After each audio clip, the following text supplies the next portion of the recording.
There are some folk stories around parts of England that refer to a giantess, although there doesn't seem to be any specific mention of the Cailleach by name. A lot of the stories refer to an old woman, hag, or old witch. So, we have collected some of them here for you to draw your own conclusions. Standing stones. It seems that a lot of standing stones in England and across the globe are often referred to as Old Woman.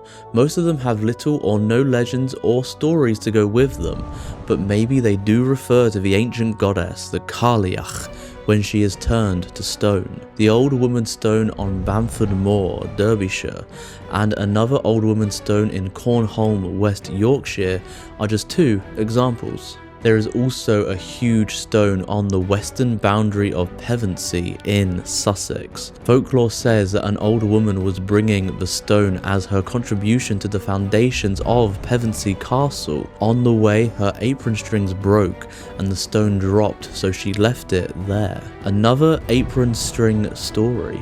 In the north of England, in the county of Cumbria, sits a huge 350 diameter stone circle consisting of 69 stones, the tallest of which is about 12 foot high and carved with symbols. The four corners face the points of the compass. The stones date back to around 1500 BC. The largest stone is called Long Meg, who was said to be a witch who, with her daughters, was turned to stone for cursing and dancing on the Sabbath. Apparently partying on the Sabbath is a bit of a no-no. The circle is said to be filled with magic, and you are supposedly not able to count the same number of stones twice. The Witch of Wookey Hole. Possibly one of the most well-known witches in England is the Witch of the Wookey Hole. The site is a series of limestone caverns in the village of Wookey Hole, on the edge of the Mendip Hills in Somerset. The name Wookey Hole translates from Celtic and Anglo-Saxon as cave.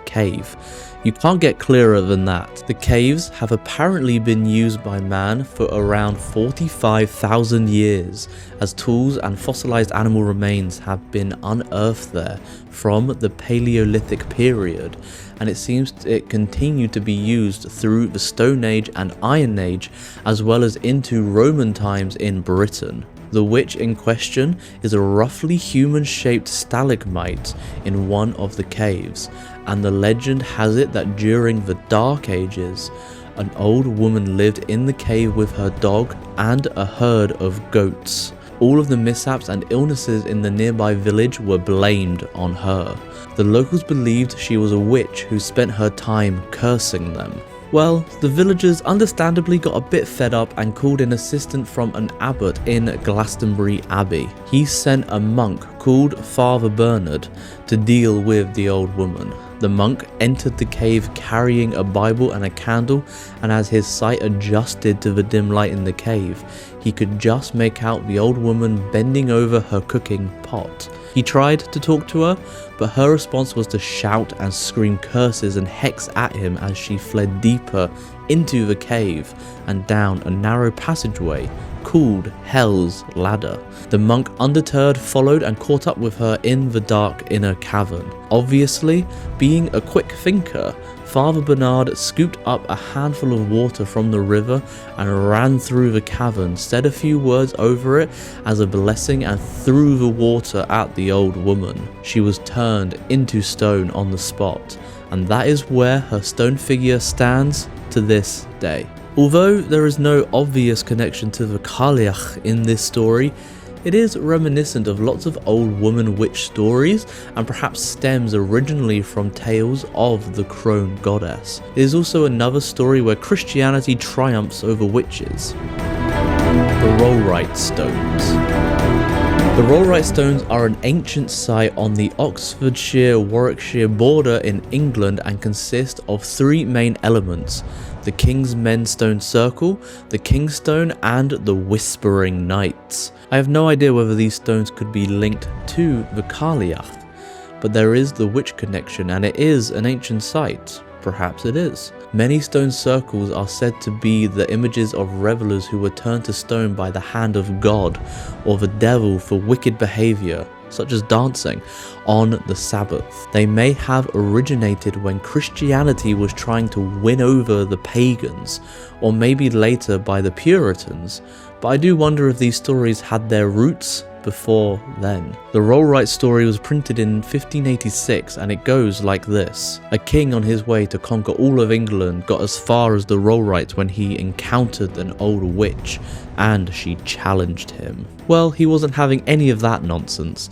and as he strode onwards, the ground rose up before him in a long mound, often called the Archdruid's Burrow. The witch laughed and the king and all of his men were turned to stone. The witch then turned herself into an elder tree, a tree that has strong connections to the Cailleach.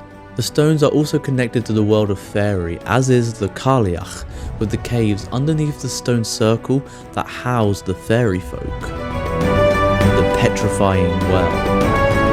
There is an ancient well in Knaresborough, Yorkshire, that used to be called the Dropping Well, but is now known as the Petrifying Well, because that's exactly what it does. Due to a naturally high mineral content in the water, it literally petrifies items that fall into it, although not instantly. It does take a little time. People believed the well was magic and that if you touched the waters, you would be turned into stone. Also, to the side of the well, it is what looks like a giant skull in the rock. Although a very tenuous link to the Cailleach, wells were sacred to her, and with the magical powers of turning items to stone and the giant skull besides it, maybe.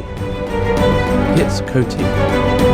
In Aylesford, Kent, you will find two megalithic dolmen burial chambers, Kit's Coty House and Little Kit's Coty House. The origins of the names are unknown, but they are long barrows that were probably constructed during the early Neolithic period. The stones were said to have been put in place by a group of 4 witches. Great Four Stones. The main Great Stone sits on the boundary between Yorkshire and Lancashire, just inside Yorkshire at Lowgill. Originally, the Great Stone was accompanied by 3 others, making a stone circle. Unfortunately, the other 3 were broken up many years ago. The story was that the devil created the circle of stones when he dropped the rocks from his apron. Yep, another broken apron string story. Another story tells that the 3 missing stones were stolen by the devil sometime later. Yet another tale attributes the rocks to the giant Finn McCool, who threw them across the Irish Sea in a fit of anger. More apron string stories and the devil and even Finn McCool, so maybe there's a Cailleach connection here. Spinster's Rock. Just outside Chagford in the county of Devon, you will find another Neolithic dolmen, sometimes called a cromlech. The legend tells of 3 spinsters who, with time to kill before breakfast one morning while waiting for their woolen cloth to be collected, decided to occupy themselves by balancing a few large stones to create the rock shape we see today. Obviously, there wasn't much entertainment in those days. The Devil's Chair.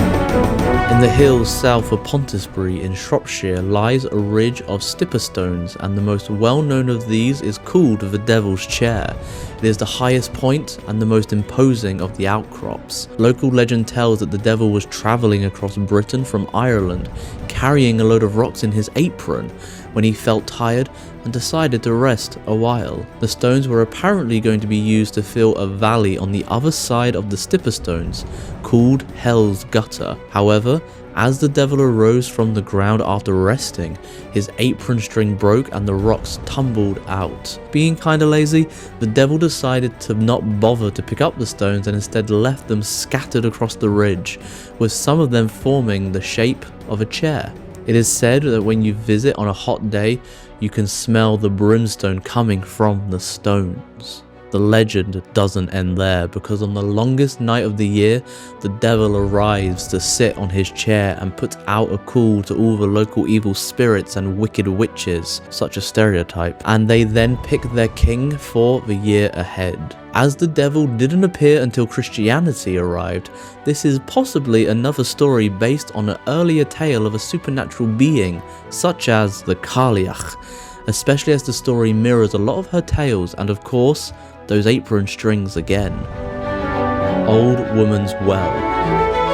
In a directory for North Yorkshire written in 1928 by A.H. Smith, talking about the etymology of Cailleach at Cumbria in North Yorkshire, there are references to a curling howe, which translates as the old woman's mound, and also references made in a 12th century article, the Cumbria Cutlery of Cailleach, which means old woman's well. The word howe often referred to a prehistoric tomb, so this is perhaps an old woman's grave. The old woman is assumed to be the Cailleach. Wise Causeway. There is a long stretch of ancient trackway that runs between Malton and Whitbury in Yorkshire. It's about 25 miles long. It is often credited as a Roman-built road, but the actual date of construction has been the subject of much debate. It doesn't really seem to fit the typical profile of a Roman road, and the suggestion is that it may even be part of a Neolithic boundary of some sort. Anyway, there are variations on the myth that surround it. One says a giant named Wayland, or even Woden/Odin maybe, was in dispute with another giant, so he scooped up a handful of the earth to throw at him. This great scoop created the gorge known as the Hole of Hawkham. The lump of earth missed the giant, and where it landed created the hill known as Blakely Topping. The trackway between the two is the Old Wives' Way, or Wade's Wives' Causeway. Perhaps the dispute was about his wife. There is also an ancient sacred spring and well not far away called the Old Wives' Well. Another version of the tale tells of Wade's wife who was named Belle, also a giant. They would herd their cows every day into the moor and built the causeway to make the journey easier. Belle created the causeway by carrying rocks in her apron. Unfortunately, after a couple of trips, the apron strings broke, leaving piles of stones across the moor. There is also a tall standing stone in the North York Moors National Park known as Wade's Stone, and said to be named after the giant. Not far from the first standing stone is another that is said to mark his grave. Wade and his wife Belle apparently lived in Callieach, keeping their cattle on the moors. Perhaps there is a Cailleach connection here. The story of the apron strings crops up again, and the creation of landscapes. So, there are the tales, but the question remains, is the Cailleach hiding within the twisting tales of English folklore? We certainly think so.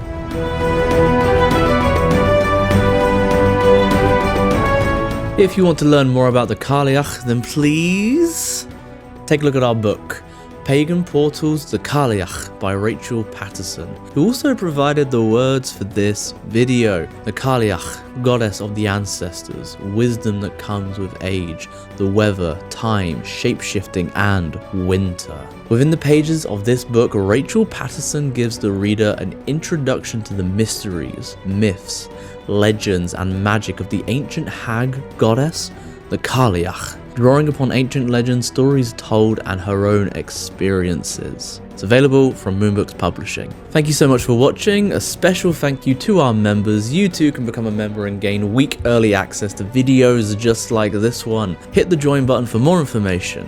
Subscribe for weekly videos, ring the bell for notifications, and we will see you next time.